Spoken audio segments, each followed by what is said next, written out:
Hey guys, wanted to update you all again on the coronavirus here. It's January 28th. So just one day since the last update, and so much has changed in the last 24, 26 hours, give or take.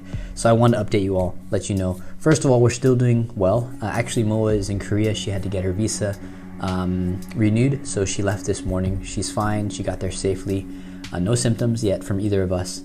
But a lot of things have changed locally. So one of the big things is that the neighborhoods have been clamped down on. So in a lot of these neighborhoods, which we call xiaoqus in China, have multiple entrances. So maybe a north gate, a south gate, and an east gate. All of those gates are closed except the main one. And next to that gate, there's a security guard who's there all the time. And he registers anyone that wants to come in to the neighborhood. So your name, your ID number, your phone number. And the reason they're doing that is to know basically where everyone is going. And that way, if there's a new case of a sick person who has this virus, they can figure out where he went and issue a warning to anyone in that area to get an immediate checkup, ostensibly. And actually, as a kind of something correlated to this, yesterday I saw this video in my WeChat Moments, which is similar to an Instagram feed here in China, of a sick person being carried off by an ambulance. This is a video taken that was about maybe 30 minutes by car from my house, and the message underneath this video explained that this was a food delivery service worker that had contracted the illness along with his wife, I believe. And it actually put his name, his ID number in the company, and that way you could check to see if he delivered food to your house. So being able to track people like this in China, there's definitely a use to it. It makes sense, and I think that's a good thing. Of course, it means our privacy is being eroded day by day, but that's just kind of the way things are. There's been a lot of other interesting things that are happening, concerning things. The toll of death is going up, as well as the spread, and that's to be expected. It's growing exponentially every day. I think today it's about 2 times as what it was yesterday, and that'll probably continue to double or even triple as time goes on until it hits a peak, and then hopefully it'll plateau or go back down. Who knows? The good news is it's not, it doesn't have a high fatality rate. It seems like people have been treated, they've been sent home, they're okay, and the disease has a particularly bad effect on those with pre-existing illnesses, bad lungs, the elderly, that type of thing. So it seems like the general population maybe isn't at risk as some other diseases. This isn't like Ebola or the Spanish influenza, something like that with a really, really high mortality rate. So those are good things. Now, that said, the hospitals in certain areas are very overwhelmed. You may have seen some news reports.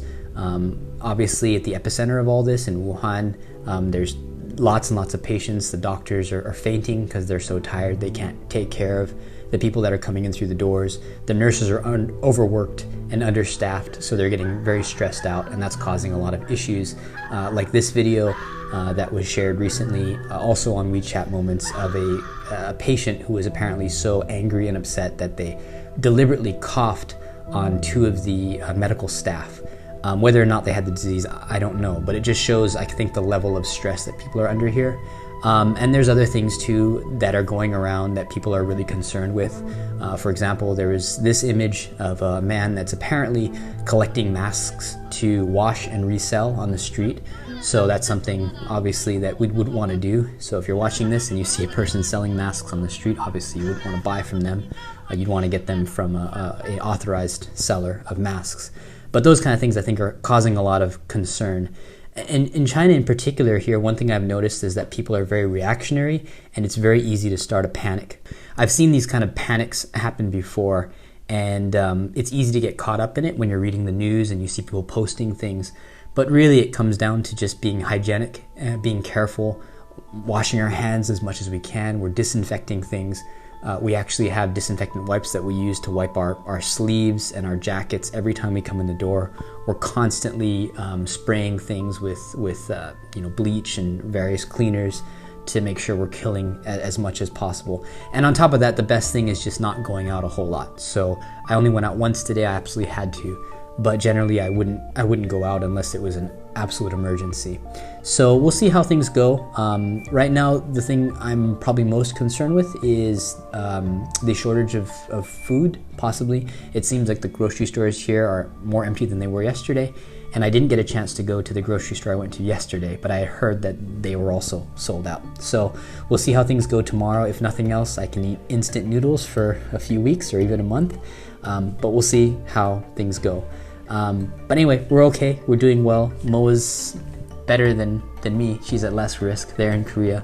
And we'll keep an eye on the situation, and we'll keep you updated as we can. Thanks for watching.